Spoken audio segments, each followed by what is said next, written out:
Sobre este tema con la congresista, quien se encuentra ahí en cabina de RPP, Mari Carmen Alba Prieto, expresidenta del Parlamento y presidenta de la Comisión de Relaciones Exteriores.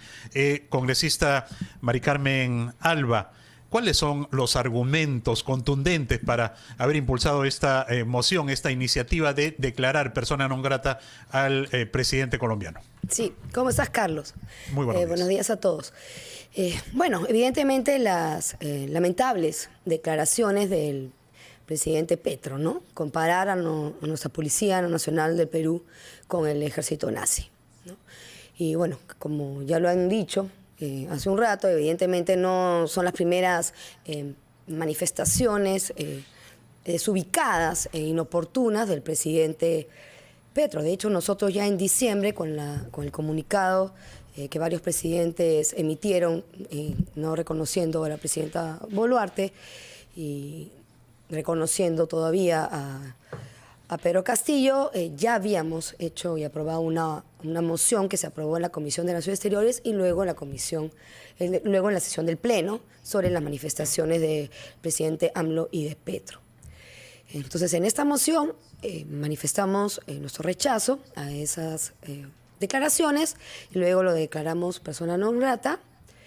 A Evo Morales. Ahora a Petro. Ahora Sí, a Petro, sí. Y también exhortamos al Ministerio de Relaciones Exteriores y al Ministerio del Interior que evalúen y vean el tema de que ingrese o no el presidente Petro. Se entiende alguna invitación, algún evento que haya que sea suspendido mientras que se aclare este tema, ¿no? O que pida disculpas, porque tenemos que hacernos respetar, ¿no?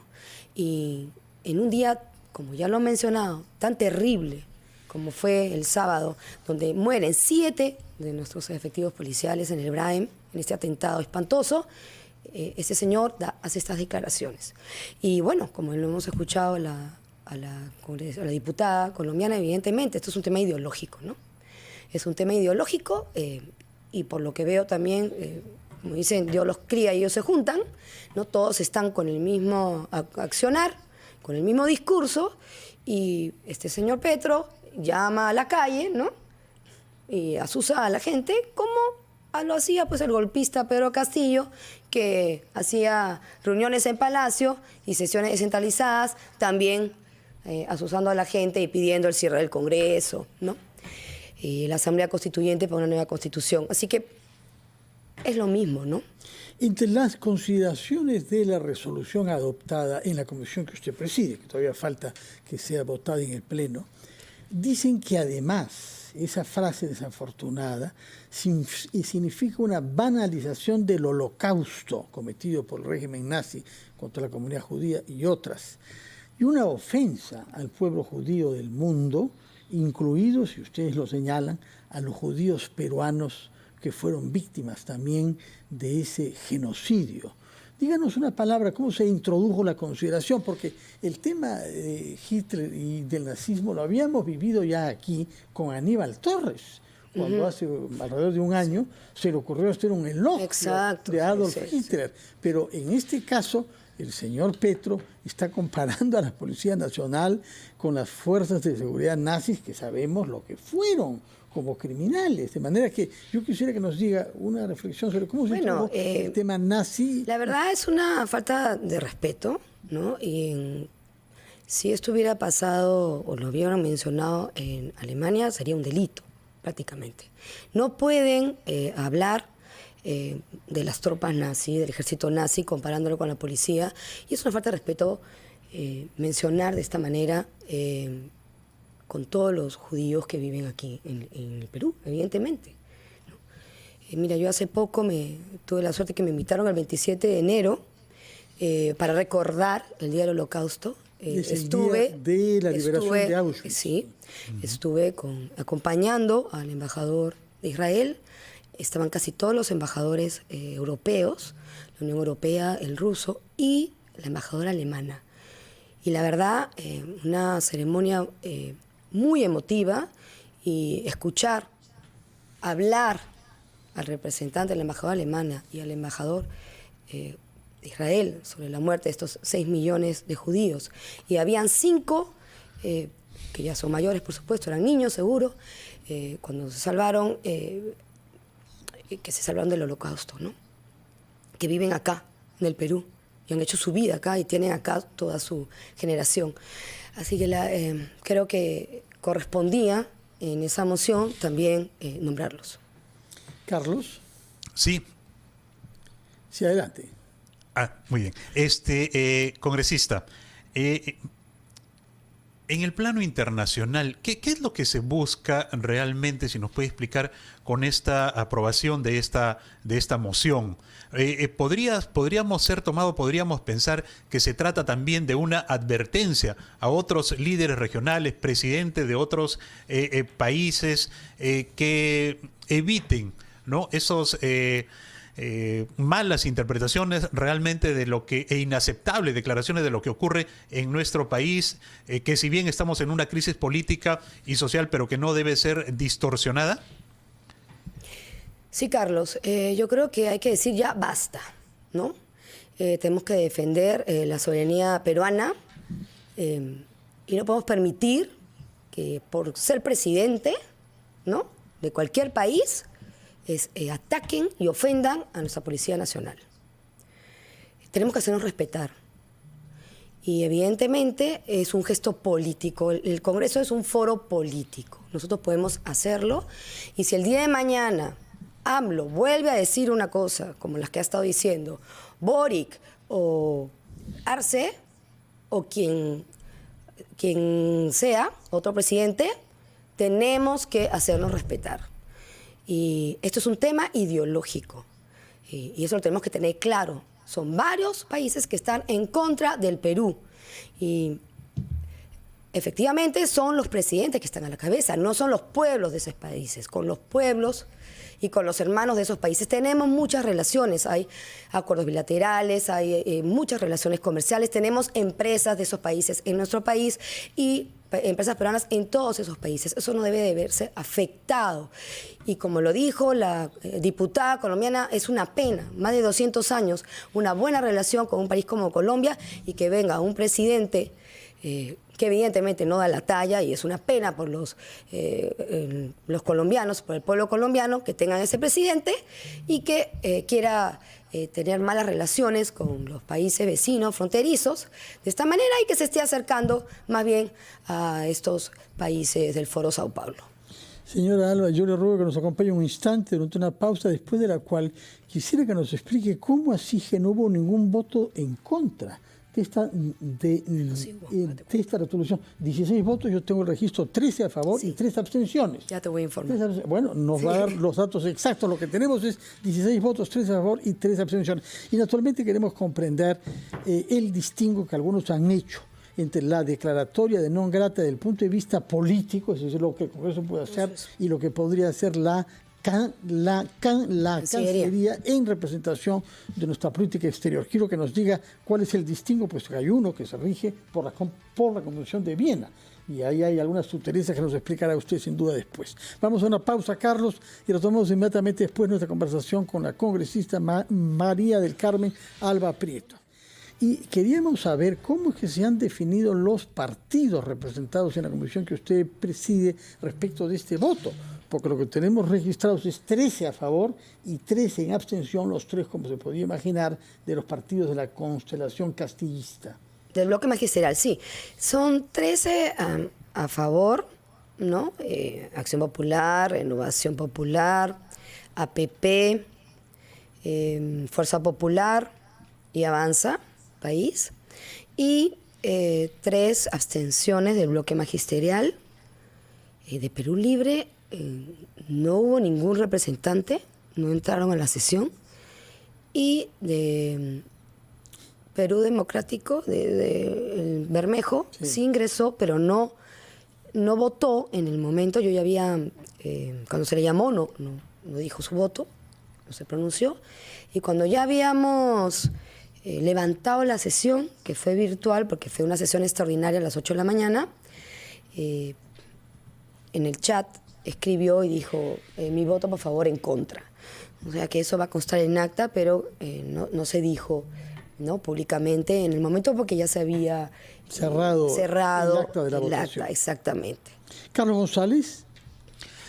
Sí, Fernando. Quería consultarle, congresista, quienes tal vez puedan o quisieran cuestionar esta decisión de la Comisión de Relaciones Exteriores, es que considerarían que esto podría perturbar las relaciones diplomáticas, las relaciones internacionales con Colombia y posiblemente con otros países, si es que sus presidentes también tienen desafortunadas frases contra nuestro país. ¿Cómo respondería usted? ¿Esto puede afectar las relaciones diplomáticas con otros países de la región? A ver, bueno, ustedes saben que es la presidenta y la Cancillería las que llevan la política exterior. Ya la Cancillería se ha pronunciado y ahorita, por ejemplo, en el caso de Colombia, las embajadas están a nivel, las relaciones internacionales, de encargados de negocios, tanto en el Perú como en Colombia. No hay embajadores. Yo creo y considero que no debe de afectarse las relaciones comerciales con nuestros países vecinos. Pero como lo he señalado, el siguiente paso ya sería un paso de quitar las embajadas. No creo que ese sea el espíritu de la Cancillería, y más bien entiendo que en la Cancillería están tratando de que haya una buena relación. Pero claro, con este tipo de declaraciones cada vez se hace más difícil, ¿no?, este entendimiento. Por eso desde el Congreso es que nosotros hemos querido hacer este gesto. Me comentaste de la Convención de Viena, el artículo 9 habla sobre declarar persona no grata a un embajador acreditado ante la Cancillería puede declarar a los embajadores, pero no a los presidentes. Eso hay que dejarlo claro. Ellos no pueden declarar persona no grata a los presidentes. Por eso es un tema del Congreso como un foro político. De acuerdo. También, antes, quisiera que no he tenido la oportunidad de decir, quisiera otro tema. ¿Sobre el Congreso? Quisiera dar el pésame a los familiares, ya que hemos hablado del tema de los 7... policías que fueron emboscados y asesinados brutalmente, ¿no? Y no sé si hay otra pregunta, porque sí, queremos preguntarle sobre el Congreso, ya alejarnos un poco de este tema internacional. Sí. Como usted sabe, han habido muchos cuestionamientos por el viaje que algunos miembros del Congreso han hecho en torno a la fiesta de Año Nuevo, con dinero pagado por el Congreso sin estar en semana de representación. ¿Qué sabe usted sobre esto? ¿Cuál es su opinión sobre estos cuestionamientos y estas críticas? Gracias, Fernando, por la pregunta. Quisiera aclarar ese tema porque sí, ayer tuve una entrevista también y creo que no quedó claro ese tema. Mira, y bueno, me imagino que la mesa directiva del oficial mayor también sacará un comunicado, aclararán este tema, pues es un tema administrativo. Cada despacho congresal tiene 4 pasajes al mes. Esto se acordó en un acuerdo de mesa directiva del año 2012 con el presidente Isla, en la época de Humala. Entiendo, y lo que he averiguado, que era para ordenar este tema, porque antes, simplemente cada vez que necesitaban un pasaje para ir a su región o hacer tema congresal, lo pedían. Entonces, para ordenar, como el mes tiene 4 semanas, evidentemente es un pasaje a la semana que lo utilizan la mayor parte para los congresistas de regiones. Los congresistas de regiones, cuando vienen y son elegidos, su familia está en su región, porque es muy caro venir con toda la familia, pues están en el colegio, tienen niños, y vienen acá, alquilan un cuarto o viven en la casa de algún familiar o algún amigo. Esa es la realidad de los congresistas de regiones. Entonces entiendo que para regresar, porque están aquí de lunes a jueves, regresan. Y el fin de semana, cuando regresan, hacen su función congresal en su provincia, en su región. Porque el congresista está de 24/7 trabajando. Esa es la realidad. Ellos están trabajando, evidentemente esos pasajes son para su región y para regresar a su casa y trabajar como congresista, ¿no? No se pide un pasaje para irse, no sé, a Punta Sal, a la playa. No, es un tema que tienen todos los congresistas, que pueden usarlos como no. Por ejemplo, La mayoría de los de Lima no lo usamos. Usamos muy poco cuando tenemos invitaciones para un tema específico. En el caso de cuando nosotros asumimos la mesa directiva, vimos la posibilidad de modificar el reglamento y que tu semana de representación no la hagas solamente en tu región, sino que la puedas hacer también en otra región. Entonces ahora, por ejemplo, los de Lima pueden hacer 3 días en Lima, 2 o lo que quieran, o toda la semana en Tumbes, en Puno o en Cusco, donde la quieran hacer. Entonces se utiliza esos 4 pasajes, tú puedes utilizar 1 o 2, porque te puedes ir a 2 departamentos con esos pasajes. O sea, para eso según usted todo es límpido y se ha hecho un uso adecuado del es dinero público, es un acuerdo ¿Por qué no han presentado documentos mostrando las actividades por las que han viajado? Porque se entiende que tienen citas y tienen reuniones y que yo sepa, los 4 congresistas concernidos por la crítica no han presentado esos documentos. A ver, no sé si han presentado o no. Lo único que te puedo decir es que en la semana de representación, esa semana que tenemos, el reglamento nos pide un informe en la semana de representación. Los demás fines de semana, cuando regresan a su casa y que ellos están trabajando, no se requiere un informe. Lo que uno hace, porque uno publicita todo lo que uno hace, evidentemente, y lo pone en nuestras redes. Si yo voy un fin de semana y que tengo un tema, por ejemplo, tuve sesión descentralizada en Tumbes, evidentemente colgué todo lo que era mi tema de sesión descentralizada en Tumbes, que fui viernes, sábado, domingo, ¿no? Eso es lo que normalmente se hace, pero no un informe escrito. Eso es solamente en la semana de representación. Pero vuelvo a decir, es como que fuera parte de la remuneración. Tú la usas o no. Cada congresista, cada despacho del congresista, ¿no?, para poder cumplir con sus temas congresales, tiene 4 bueno, entonces, eso es para ordenar, eso lo hicieron por ordenar. Y acá hasta te voy a pasar la mesa directiva. Sí, congresista. Sí, congresista, de lo que nos dice, podemos colegir que usted considera que no ameritaría, en todo caso, una investigación. Pero esto, pese a que en algunos casos se puede observar que los viajes ya se han planificado para ir a algunas regiones diferentes a las que representa, a las que fueron elegidas, ¿no? Pero se ha planificado para ir a algunas citas, algunas reuniones donde está la familia del congresista y para pasar ahí algunos días en estas regiones, y se observa claramente que el objetivo no es únicamente, ¿no?, ir a trabajar, como la hemos visto a usted acá en Trujillo, por ejemplo, viendo el tema de seguridad ciudadana, pero en otros casos, como los que nos indica el programa dominical, no fue así. A ver, la verdad, no sé el caso de cada uno de los congresistas, tendría que informarme sobre el tema, pero solo me pareció ver el caso de Flavio Cruz, que había ido a su región.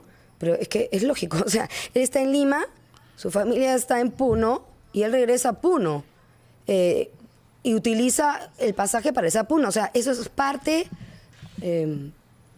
de lo que le corresponde. O sea, todos los congresistas de regiones, todos los fines de semana vuelven a su región. Su familia está ahí. No importa que sea cualquier fin de semana. Entonces, no entiendo un poco el tema o la objeción ahí. Diferente sería si es de otra provincia o si no tiene a una casa o un familiar ahí. Entonces, ese tema, la verdad, no entiendo mucho por qué han cuestionado de que regresen a su región, ¿no? Pero no es a su región, como ha dicho Carlos González. Algunos de los viajes no es a su región. No, por eso estoy preguntando. No conozco cada caso. Si ha regresado a su región... El de Rosángela Barbarán es a Cajamarca y ella es de Lima.